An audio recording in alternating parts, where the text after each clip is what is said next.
Wow, the music's so kwasang. So, sorry, kwasang means, what does that mean?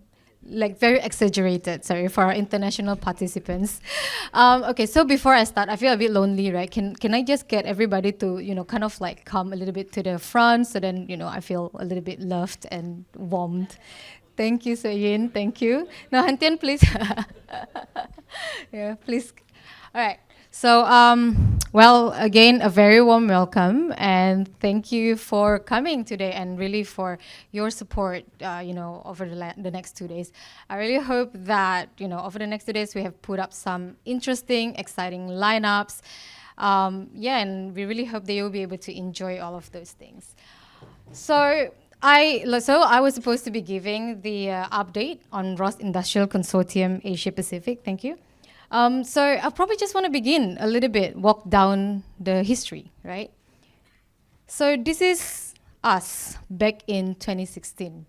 ROS-I started our journey in Asia Pacific back in 2016, and the picture that you see here, note that 2016 was the first ever gathering, first ever summit, first ever conference that we conducted back in 2016. Back then, I think not a lot of people really know what ROS is, how can we really make use of open source? Is it stable? Are they able to be commercialized? And so on, right? 7 years later, we are here today, just looking at all the audience, at the people that really comes today. I feel we have done something well. We have done something well together. And of course, we have our partners here today that consistently, always, every year, come together and really support the growth, not just in Singapore, but really making it really loud out there internationally as well. And so we have done 6 annual events. So this is our 6th. We didn't do once because of COVID. We have done industry projects as well with a lot of companies, 27 million total fundings, 409 talents that we have trained over the last few years. And finally, 34 companies adopting ROS. This is really counting some of our past and present members. But to me, this is just the start. It's just that tip of the iceberg.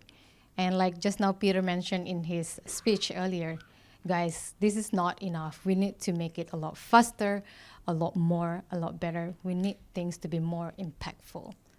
And that's the reason why we really have, all of our partners here, collaborators. They're really working through together with us to really making these changes.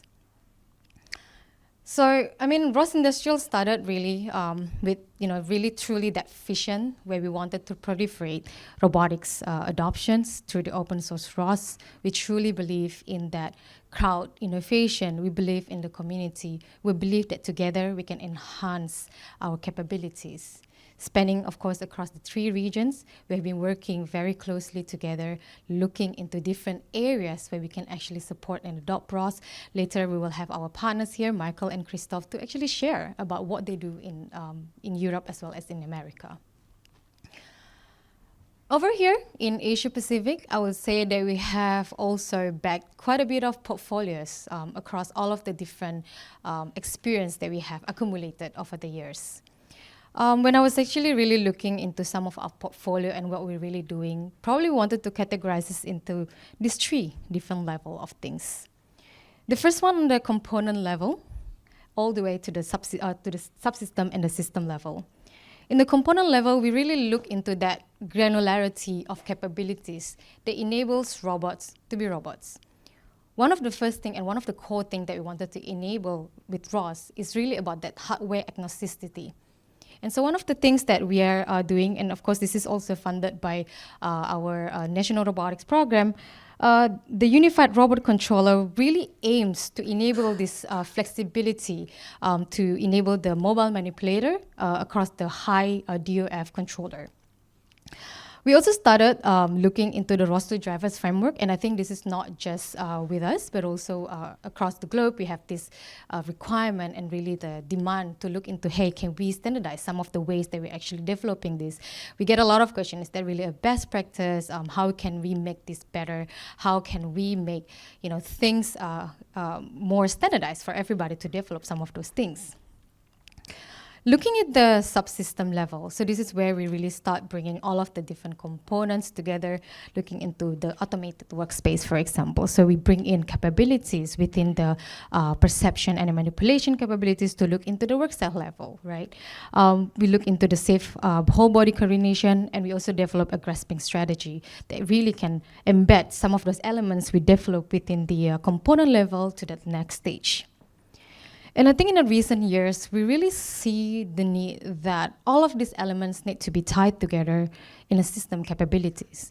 So I would say maybe 60% or 70% of the work that we do here is really also looking into the system level capabilities, anchoring to what we call also the robotic middleware framework. I think a lot of people here probably know about the framework. So that capabilities really allowing us to coordinate different robots together in the same space. And this is really a game changer, and especially for Singapore, where we actually need a lot of different kind of robots working together in different public spaces, doing different tasks, how we can coordinate them more seamlessly, how we can enable them to be operated by human. It's not robot, helping human anymore, right? So, sorry, not human helping robot. We need to get to that stage where robot is actually helping human. How we can really augment some of this capability, how we can augment some of the workforce, so that our people can then do a more value-added task. This is really some of that projects that we have been working on across this past year. So this is only the one that we do this year. And I tried to capture some of those that, we work closely together. So I think the first one is really to help enhancing some of the ROS-based native applications. So, some of the works that we are doing, I think coming back to that system level and subsystem level, is really to have this automatic creation of the high-fidelity robot workspace with the auto-correction. So the whole idea is that we have this semantic feature detection that allows task motion planning and self-drifting. So if there's any error detected, the motion planner can actually automatically drift back. We developed quite a bit of things within the ROS2 native robot controller.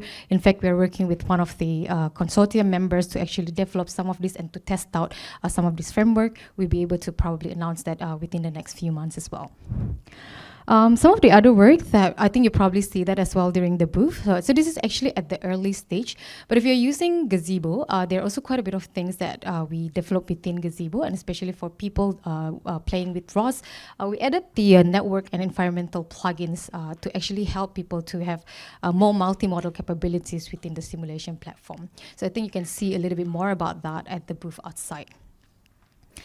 I mentioned a little bit about the RMF and the robotic middleware framework, and of course the whole of government and the public spaces really looking quite a bit into that. So we have 2 anchor projects that we are working on in collaboration with the partners, industry partners, as well as the agency in Singapore. So the first one is really into the integration of the RMF for intelligent building management system. In here, we're actually allowing the 3 different type of robots simulating 3 different tasks that the operators can conduct. The next one is really the RMF deployment trial for the integrated cleaning operation at large spaces. We do this in collaboration and with the support of Changi Airport Group with the operation to optimize to utilize 2 different type of robot fleets. So it's for cleaning operation, but there are 2 different type of cleaning robots they're operating there. But one of the key things that we wanted to enable that is really to enable seamless operations that allow operators to utilize that, including the ability to maximize resources. In here, we integrate that with the flight scheduler as well as the universal charger. So this is conducted in the focus technical project with a consortium member. So this is one of the RMF feature that we will be releasing very soon on top of the Open RMF. So this is simulating the logistics. So as you can see here, this is some of the